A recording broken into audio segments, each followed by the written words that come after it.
Eu me chamo César Rezende, e se você me viu há uns 2 anos, diria que eu era o bicho, dono da Rezende em Filhos, um império de logística que rodava esse país de ponta a ponta. 40 anos de suor, de estrada, de negociação na base da caneta e do aperto de mão. Eu construí tudo isso do zero, meu amigo. Comecei com um caminhão velho, um Ford 68, sem ar-condicionado, rodando o interior de Minas Gerais, dormindo em posto de gasolina. E cheguei aqui, dono de uma das maiores frotas do Mercosul, morando numa mansão que parecia um palácio de mármore aqui na área nobre de São Paulo. Mas a vida, ela tem um jeito engraçado de te lembrar que o dinheiro compra muita coisa, mas não compra juízo nem saúde eterna. E o coração não perdoa. De repente, puf, um infarto fulminante. Quase fui dessa para melhor. Quando acordei, dias depois, na UTI, eu já estava com a cabeça fervendo. Eu tinha sobrevivido, sim, mas algo tinha morrido em mim. A ilusão. A ilusão de que eu tinha uma família que me amava e uma sucessão garantida. O Dr. Almeida, meu cardiologista de confiança, me deu a notícia. Eu ia sobreviver, mas precisava de repouso absoluto por pelo menos 6 meses. A recuperação seria lenta. E foi aí que eu tive a ideia mais arriscada da minha vida, mas que se tornou a minha única vingança. Eu olhei para o Dr. Almeida, um homem sério, de poucas palavras, e disse: Doutor, o senhor vai me dar alta, mas o senhor vai dizer para todo mundo que eu estou à beira da morte, que é questão de tempo, que meu estado é irreversível. Ele me olhou de um jeito que parecia que eu tinha pirado de vez. César, isso é um risco legal e ético. Seus filhos precisam saber a verdade. Meus filhos? Eu dei uma risada rouca. Eles precisam saber o que eu quero que eles saibam. 6 meses de repouso, de recuperação. Eu preciso de tempo, doutor. Tempo para ver quem é quem nessa casa e nessa empresa.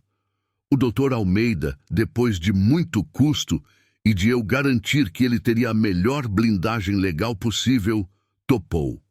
A narrativa oficial era: César Rezende está em casa, sob cuidados paliativos, fraco, mal consegue falar, e seu testamento será aberto em breve. E foi assim que eu me transformei num fantasma na minha própria casa. A mansão Rezende, bicho, é um exagero de grande. Tem mais de 5.000 metros quadrados de área construída. Piscina olímpica, heliporto que nunca usei, e jardins que parecem um pedaço do Ibirapuera. Eu construí essa casa para a minha família, para mostrar que o caminhoneiro de Minas tinha vencido, mas ela se tornou minha jaula de ouro. Eu estava confinado na suíte principal, no 2º andar, e foi nesse isolamento que eu preparei o bote. Eu tinha uma arma secreta, uma pessoa que valia mais que todos os meus executivos juntos. Lívia. A Lívia era minha secretária pessoal há 15 anos.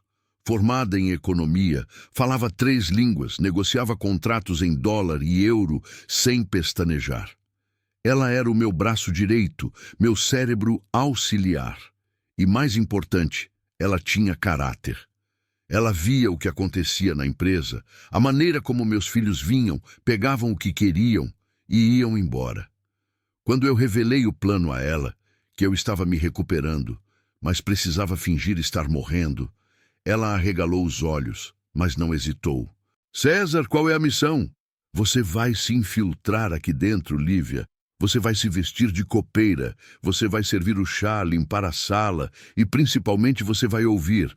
Você é meus olhos e ouvidos. Ninguém pode desconfiar. A Lívia, a mulher que vestia Chanel e pilotava um BMW, aceitou ser a copeira Maria. Ela cortou o cabelo, trocou as roupas de grife por uniforme simples e começou a circular pela casa. Ela era invisível, exatamente como eu precisava.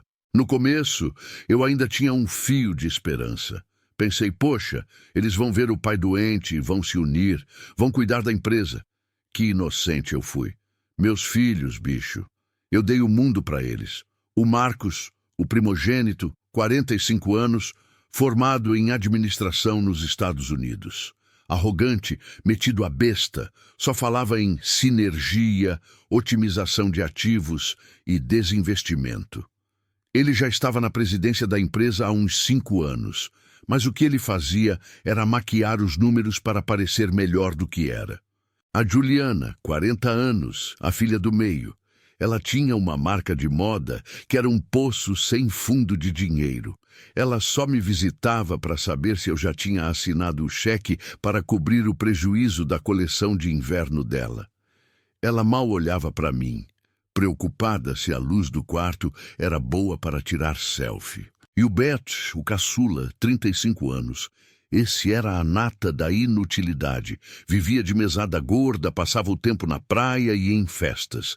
Ele só queria saber se a cobertura no rio que eu prometi dar a ele já estava com a papelada liberada. Eles vinham me visitar, claro, mas não era visita de filho, era inspeção.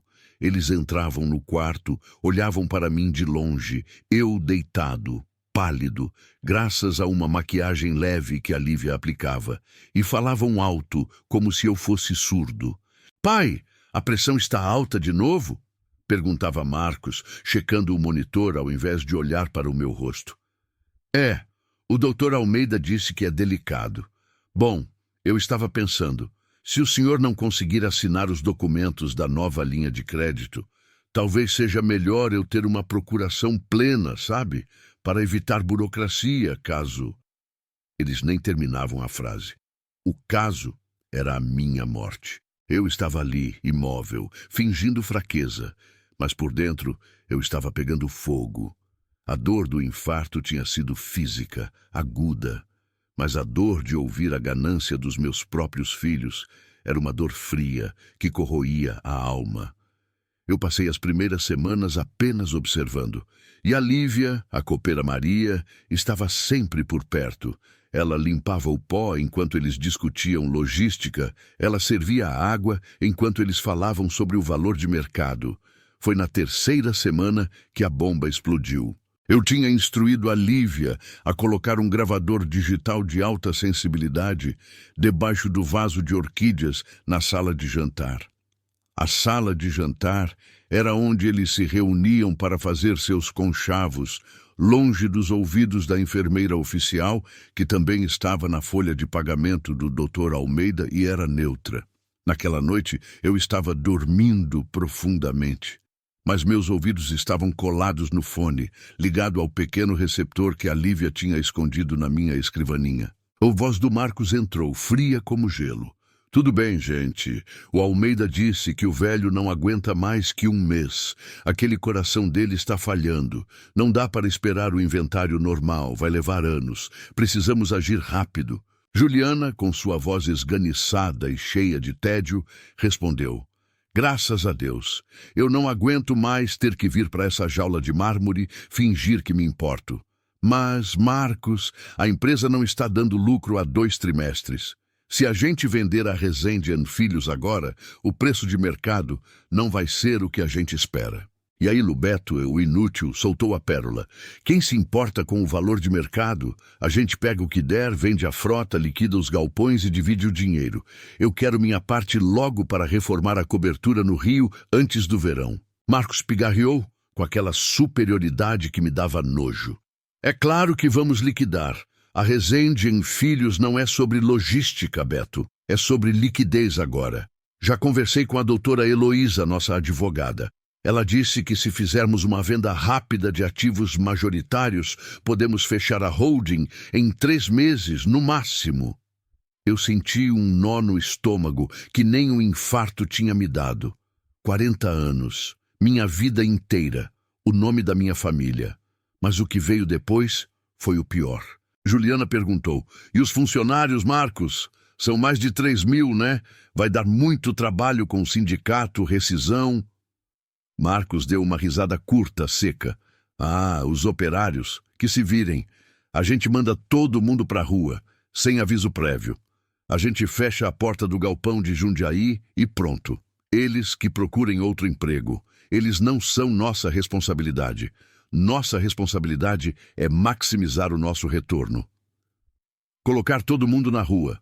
Aquelas palavras ficaram ecoando na minha cabeça. Eu lembrei do Zé, que trabalha comigo desde o Ford 68. Lembrei das famílias que dependiam daquele salário. E esses 3 parasitas, formados nas melhores escolas do mundo com o meu dinheiro, estavam dispostos a jogar 40 anos de história no lixo por pura preguiça e ganância. Naquele momento, eu soube. Eles não eram meus filhos. Eram os abutres que eu tinha alimentado. Eu apertei o receptor na mão, sentindo a raiva me dar uma força que eu não tinha sentido desde o infarto. A recuperação física era importante, mas a recuperação moral era urgente. Eu precisava me levantar, não para voltar a trabalhar, mas para dar a eles a lição da vida. No dia seguinte, chamei a Lívia para o meu quarto, quando a casa estava vazia. Lívia, minha voz estava fraca, mas firme. Você ouviu? Ela assentiu, os olhos cheios de tristeza e revolta.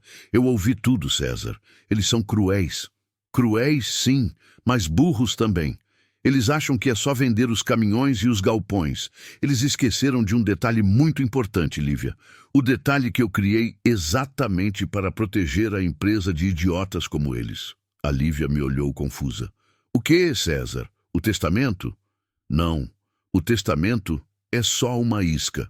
Estou falando da casa, Lívia, da mansão Resende. Eu me esforcei para sentar na cama, apoiado nos travesseiros.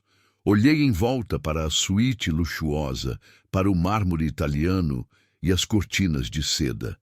Essa casa, que era o símbolo da minha vitória, era também o símbolo da arrogância deles. Eles a amavam. Era o troféu que os fazia se sentirem superiores. Lívia, quando eu abri o capital da holding, há 20 anos, eu fiz uma amarração de dar nó em pingo d'água. Ninguém sabe disso, nem o Marcos, que se acha o CEO mais esperto do planeta. Essa mansão onde eles moram e onde eles planejam a minha destruição e a demissão de 3.000 famílias não é apenas um imóvel de luxo. Eu fiz uma pausa, sentindo o peso da minha vingança. Essa casa é a garantia viva. Ela está atrelada a 60% das cotas da Resende em filhos. Ela é a armadilha final. A Lívia levou as mãos à boca chocada. Como assim atrelada? Uma hipoteca? Não, é muito mais complexo que isso. Eu usei um mecanismo de garantia cruzada. Se o imóvel for vendido ou se o proprietário principal, eu, no caso, for declarado incapaz ou falecido e o imóvel não for transferido para uma instituição de caridade específica, as cotas majoritárias voltam para o controle total da holding. Mas eu fui além.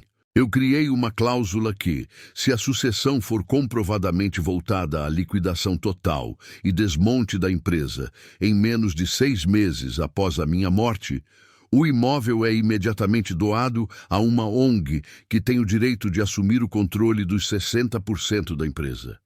Era um mecanismo maluco, quase ilegal, que eu só consegui montar com um advogado suíço muito caro, exatamente para me proteger de uma aquisição hostil ou, como se provou, da ganância dos meus próprios filhos. Eles achavam que a casa era deles, que era só esperar eu morrer para botar o imóvel à venda e pegar a grana. Eles não sabiam que a casa era, na verdade, a fundação que segurava 60% da empresa. Se a fundação caísse, o controle caía junto, e não para eles. Eles não podem vender o que não é deles, Lívia, e eles vão perder a casa por quererem destruir a empresa, eu disse, sentindo o gosto amargo, mas necessário, da justiça. Certo. E qual é a ONG, César? Qual é a instituição que vai receber essa bolada? Eu sorri pela primeira vez em meses, um sorriso fraco, mas cheio de malícia. A ONG é a Mãos que Alimentam, Lívia, aquela que cuida dos moradores de rua e dá treinamento profissional para os desempregados. Eles vão adorar ter um novo QG aqui na mansão Resende e vão adorar controlar uma empresa de logística. A Lívia começou a rir, uma risada nervosa, mas cheia de admiração. César, isso é genial. Mas e os seus filhos? Eles vão ficar com os 40% minoritários. Vão ficar com o que merecem, uma participação minoritária inútil. Eles serão sócios de uma ONG que vai usar o lucro para pagar os salários dos funcionários e alimentar quem precisa. Eles não vão poder vender, não vão poder liquidar e vão ter que conviver com a ideia de que o pai deles, o velho moribundo, passou a perna neles de uma forma que nem o melhor advogado deles vai conseguir reverter. A Lívia se recompôs, voltando à postura profissional. Então a missão agora é esperar o tempo certo, garantir que a doação seja irrevogável e deixar que eles continuem cavando a própria cova? Exatamente. Eles estão planejando a liquidação da empresa. Eu estou planejando a liquidação da vida fácil deles. E o primeiro passo é garantir que a papelada da doação esteja pronta e assinada. O Dr. Almeida vai trazer o tabelião aqui amanhã, sob o pretexto de atualizar o testamento. Eu precisava de toda a minha energia para manter o teatro. Eles precisavam de mais uma semana de falsa esperança. Eles precisavam estar 100% convictos de que eu estava à beira do colapso para que qualquer documento assinado parecesse um ato final de um homem confuso, mas legalmente válido. Os dias que se seguiram foram uma tortura. Marcos, o mais atrevido, começou a trazer executivos da empresa para dentro de casa, na sala ao lado do meu quarto. Ele queria mostrar que já estava no comando. Ele falava de cortes, de demissões em massa e de como o custo operacional era muito alto. Eu ouvia tudo, imóvel na cama, com o coração apertado, mas a mente afiada. A frota antiga? Venda imediata. Não importa o preço. Precisamos do capital circulante, ditava Marcos. Juliana, por sua vez, já estava planejando a festa de inauguração da casa, assim que eu me fosse. Ela falava com decoradores, planejando trocar o mármore antigo por algo mais moderno, como se a casa já fosse dela. A piscina tem que ser aquecida, o Beto não suporta água fria. Ela disse para a arquiteta, sem nem se dar conta de que a copeira Maria estava servindo o café ao lado. O Beto, esse era o mais irritante. Ele passava o dia ligando para corretores de imóveis no Rio, negociando a mobília da cobertura que ele ainda não tinha. Eles estavam tão obcecados com o dinheiro que iriam herdar que não notaram a ironia. O lugar onde eles estavam planejando a ruína de 3.000 famílias era o mesmo lugar que lhes tiraria tudo. Eu assinei os documentos de doação com o tabelião, fingindo tremer a mão, com a Lívia atenta ao meu lado. O tabelião, um senhor de confiança, sabia que se tratava de uma manobra legal complexa, mas não questionou os detalhes. A papelada estava pronta, a armadilha montada. Agora só faltava o segundo ato do meu teatro. Eu tinha que piorar drasticamente. Naquela noite, chamei a Lívia de novo. Lívia, amanhã você vai ter que ser rápida. Assim que o Marcos sair para a empresa, você vai ligar para o Dr. Almeida. Vamos simular uma crise grave. Eu preciso ser levado para o hospital, mas não para o hospital principal, para a clínica de repouso que a gente combinou. E o mais importante, eles têm que acreditar que eu morri no caminho. Ela engoliu em seco. Simular a morte, César, não é demais? É o único jeito de acionar a cláusula de doação sem que eles tenham tempo de entrar com uma liminar. Eles precisam da certidão de óbito para acelerar o processo de liquidação. E quando eles tentarem usar a casa como garantia para o desmonte da empresa, eles vão descobrir que a casa não é mais deles. E que a empresa também não. Eu fechei os olhos. A vingança estava a caminho. E seria doce. Eles disseram que eu estava morto e prometeram colocar todos na rua. Mas a casa onde eles moravam era a armadilha final. Eu estava pronto para o meu funeral, que seria, na verdade, o funeral da vida de luxo e parasita deles. Continua. No dia seguinte, o circo pegou fogo. Eu já estava pronto. Havia ensaiado a cena com a Lívia, com o Dr. Almeida e com a enfermeira de confiança que estava no meu quarto. Eu tinha que parecer que estava lutando pela vida, mas perdendo. Logo cedo, Marcos saiu apressado, falando no celular sobre a venda de uns galpões em Campinas.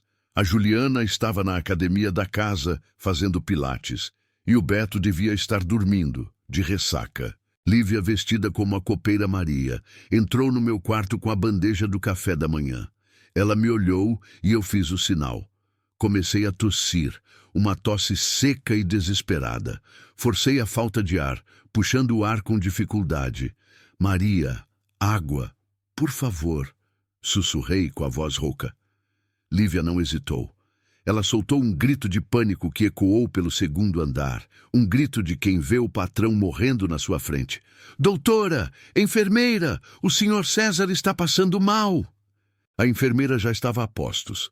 Ligou o botão de emergência e a confusão começou. O doutor Almeida tinha deixado uma equipe de prontidão na sala anexa e, em segundos, meu quarto se transformou numa UTI improvisada.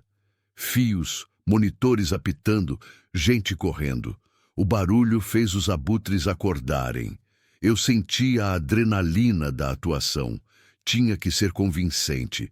Eu estava pálido, suando frio. A Lívia tinha me preparado com uma maquiagem escura e um spray de água gelada. Marcos subiu as escadas correndo, mas parou na porta do quarto observando o caos. Ele não veio até a cama. Ficou na porta como se tivesse medo de pegar a doença. O que está acontecendo? O que é isso, doutor Almeida? Perguntou Marcos, a voz misturando irritação e uma ponta de excitação. O doutor Almeida, que é um ator nato, olhou para Marcos com a cara mais grave que eu já vi. Seu pai está em crise respiratória grave, Marcos. O coração não está aguentando. Precisamos levá-lo para a UTI especializada imediatamente. Preparem a ambulância. A Juliana e o Beto apareceram logo atrás, de roupão. Eles pareciam mais preocupados em saber se a confusão ia atrapalhar o café da manhã deles do que com a minha vida. Eu fui retirado da mansão Resende, na maca, coberto por um lençol, com a sirene da ambulância cortando o silêncio da manhã no bairro Nobre.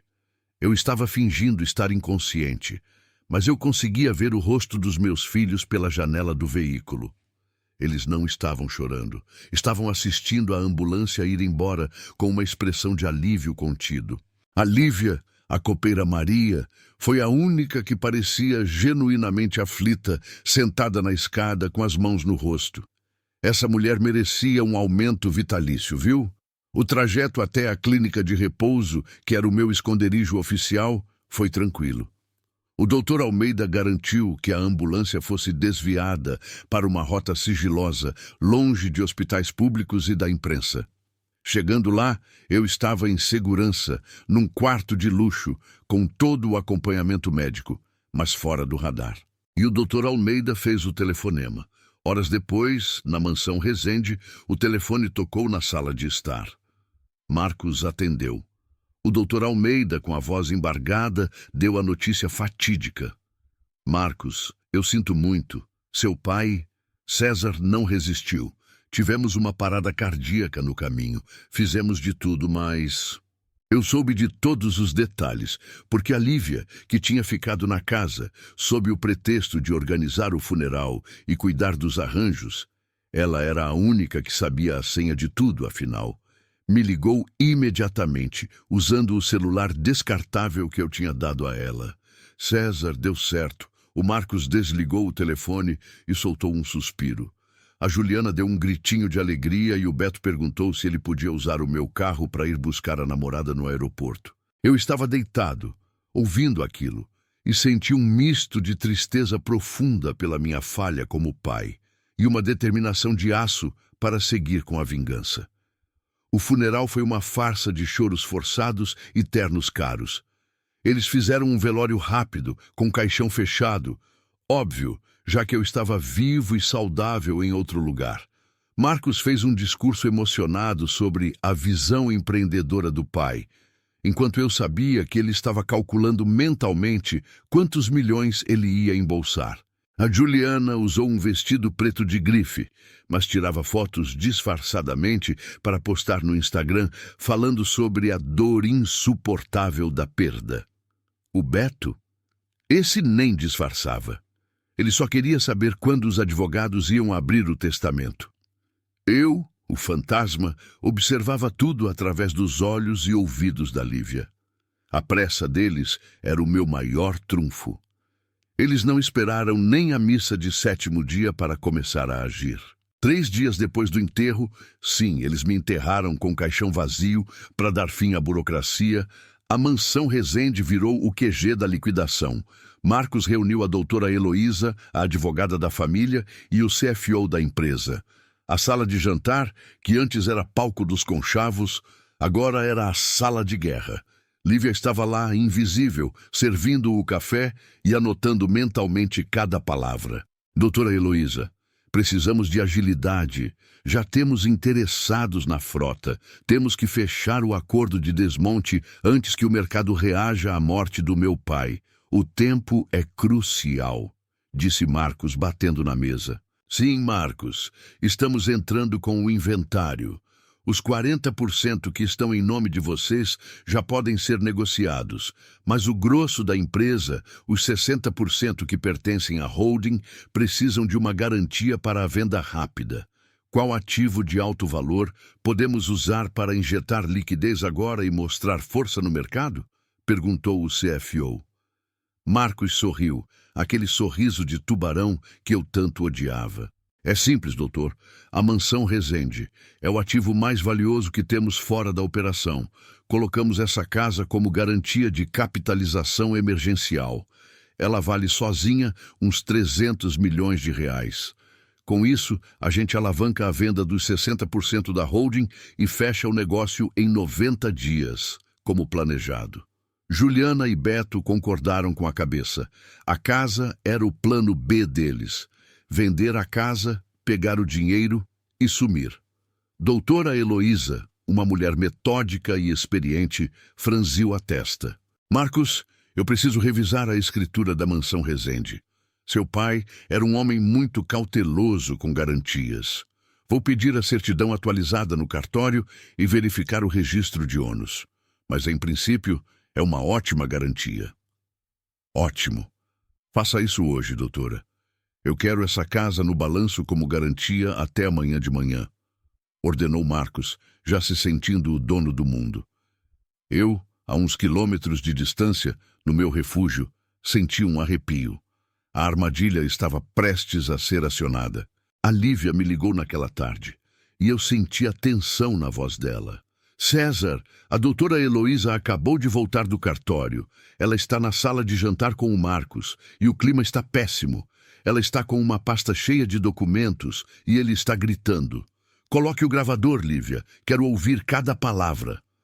Eu me recostei, fechei os olhos e preparei-me para o show. A voz da doutora Heloísa estava tensa, quase tremendo, ao tentar acalmar Marcos. Marcos, por favor, se acalme. Eu já revisei o contrato umas 10 vezes. Não há erro no cartório. Seu pai fez uma manobra legal. Algo que eu nunca vi igual em 30 anos de advocacia. A voz de Marcos era pura fúria. Que manobra, Heloísa! O que diabos é garantia cruzada de ativos majoritários?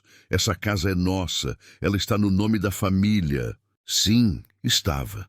Mas em 2003, quando seu pai fez a abertura de capital da Rezende em Filhos, ele usou a mansão Rezende como uma espécie de âncora para 60% das cotas da holding. É uma cláusula de proteção contra desmonte. Proteção contra desmonte? Explique isso, exigiu Marcos. A cláusula diz o seguinte, e está registrada em cartório, Marcos. Em caso de óbito do proprietário principal, César Rezende, se o imóvel for alienado, hipotecado ou utilizado como garantia de liquidação total da Rezende em Filhos em menos de 6 meses após a morte, a propriedade do imóvel é automaticamente transferida para a instituição de caridade pré-determinada, e essa instituição assume, por direito contratual, os 60% das cotas majoritárias da empresa. Silêncio. Um silêncio pesado que dava para ouvir o Beto engolindo em seco. A casa está doada? Perguntou Juliana, a voz fina, incrédula. Não só doada, Juliana. A doação foi acionada no momento em que Marcos, Na reunião de ontem, declarou o intento de usar o imóvel para alavancar a venda de ativos majoritários, em flagrante desmonte da empresa. A cláusula foi ativada, e o pior, seu pai antecipou isso. Marcos gritou: "O velho filho da mãe, ele me ouviu, ele não estava morrendo." Ele estava no hospital, Marcos. Mas ele assinou a doação antes de ser levado com o tabelião, sob a condição de que ela seria irrevogável se a cláusula de desmonte fosse acionada. O tabelião confirmou que a doação foi registrada hoje de manhã. A mansão Rezende não pertence mais a vocês nem ao inventário. Eu sorri no meu refúgio. A Lívia tinha sido impecável. O momento do anúncio de Marcos de usar a casa como garantia, gravado, foi o estopim. "E quem é essa instituição, Heloísa? Quem é o novo dono da minha casa?" perguntou Beto, a voz chorosa. "É a ONG Mãos que Alimentam, Beto. Aquela que trabalha com moradores de rua e treinamento profissional. Eles são os novos proprietários da mansão e dos 60% da Rezende em Filhos." O pânico era palpável. Era a destruição do plano deles em tempo real. Eles tinham enterrado o pai e em menos de uma semana perderam a casa e o controle da empresa. "Espera, mas nós ainda temos os 40%, exclamou Marcos, agarrando-se ao último fio de esperança. "Sim, Marcos, vocês são sócios minoritários de uma ONG. Vocês têm 40% de uma empresa cujo controle está nas mãos de uma diretoria que tem como missão primária manter os empregos e usar o lucro para fins sociais, conforme o estatuto da Mãos que Alimentam. Vocês não têm poder de veto, não têm poder de decisão e não podem liquidar nada. Se tentarem vender os 40% agora, o valor será irrisório, quase nada." A Juliana começou a chorar de verdade. Não pela minha morte, mas pela perda do mármore italiano. Não. Eu não posso morar mais aqui. Eu não posso trocar a piscina, soluçava Juliana. Tecnicamente, vocês ainda podem residir na casa até que a ONG decida usá-la como sede. Mas a propriedade é deles e a decisão de vocês de usar o imóvel para fins de liquidação acionou a transferência imediata. Vocês estão morando legalmente na sede de uma instituição de caridade, Marcos. Eu podia imaginar a cena, a arrogância se transformando em desespero. Eles estavam presos na minha armadilha. A casa, o símbolo da minha riqueza e da sua ganância, tinha se tornado a jaula deles. Lívia me ligou logo depois, quase sem fôlego de tanto rir e de tanta tensão. "César, você precisava ver a cara do Marcos. Ele está vermelho, está ligando para todos os advogados do país, mas a Heloísa disse que o contrato é inatacável. Você amarrou tudo perfeitamente." "Eu não construí um império de logística sendo amador, Lívia. Eles acharam que era só papel passado e caneta. Esqueceram que eu sou o caminhoneiro de Minas que aprendeu a ler letras miúdas." "E o que a ONG vai fazer, César? Eles já sabem?" "Ainda não. Eu instruí o Dr. Almeida a enviar a documentação completa para a Mãos que Alimentam somente na manhã seguinte. Eles vão receber a notícia de que são donos de uma mansão de 5.000 metros quadrados e de 60% de uma empresa de logística, tudo no mesmo envelope. Eu precisava de mais um dia de caos na mansão Rezende. Um dia para que o desespero deles se solidificasse. Marcos, Juliana e Beto passaram o resto da noite gritando uns com os outros. Marcos culpava Beto por ter falado demais sobre a liquidação. Juliana culpava Marcos por ter sido ganancioso demais ao tentar usar a casa rápido. Eles não conseguiam entender que a culpa era da natureza deles.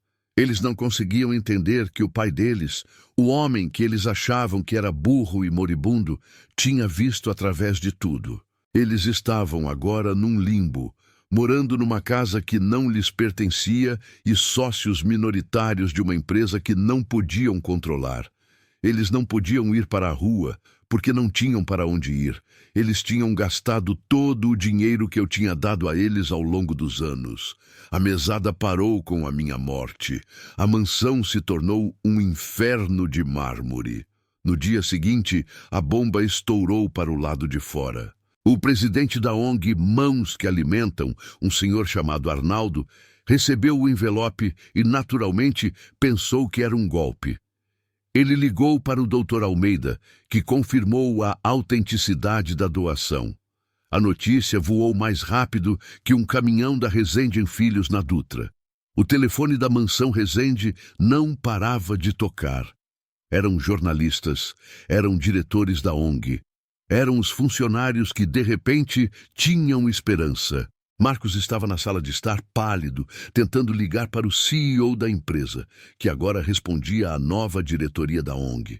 Eu sou o presidente, eu sou o filho do César, você não pode me ignorar, berrava Marcos no telefone.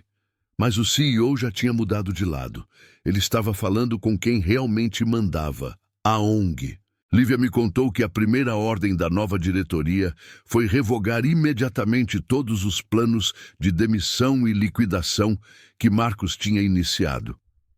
O Zé, meu velho amigo que trabalha comigo desde o Ford 68, estava salvo.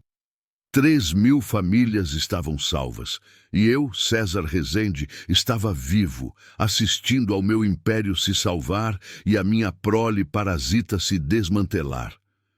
O clímax veio no final daquele dia. A Mãos que Alimentam enviou um comunicado oficial. A nova diretoria majoritária da Rezende Filhos iria usar a mansão Rezende como sua sede administrativa e centro de treinamento profissional para os desempregados. Eles deram um prazo.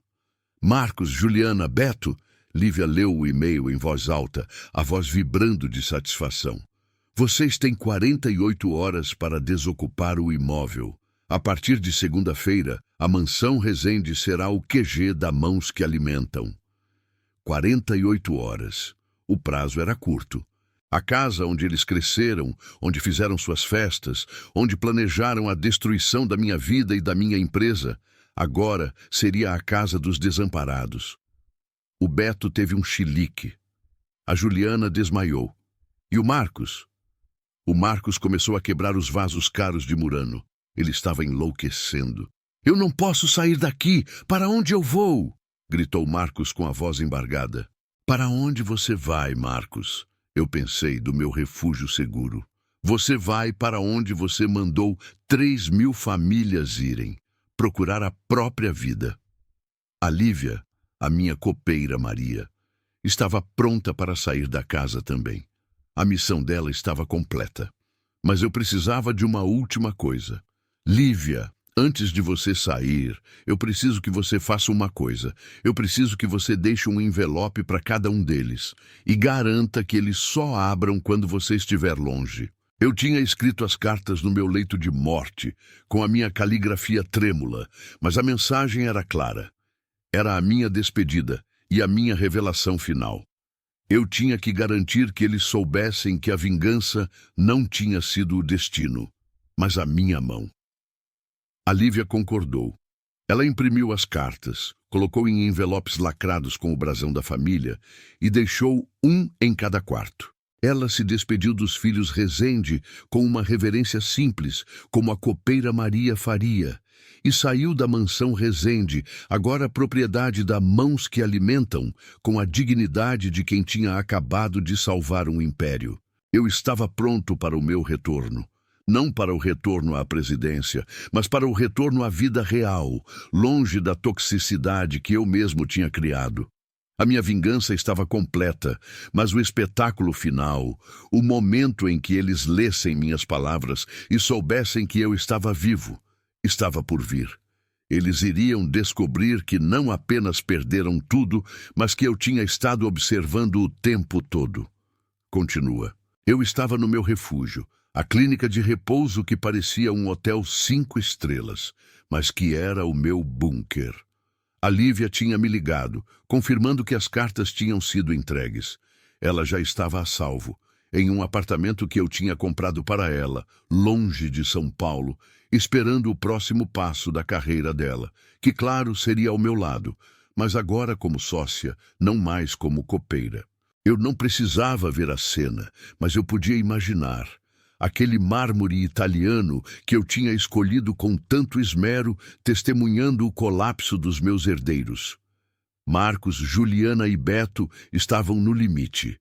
48 horas para sair do único lar que conheceram. A mansão estava vazia, exceto por eles e a pilha de malas de grife que eles tentavam encaixar em algum lugar. Marcos foi o primeiro a encontrar o envelope.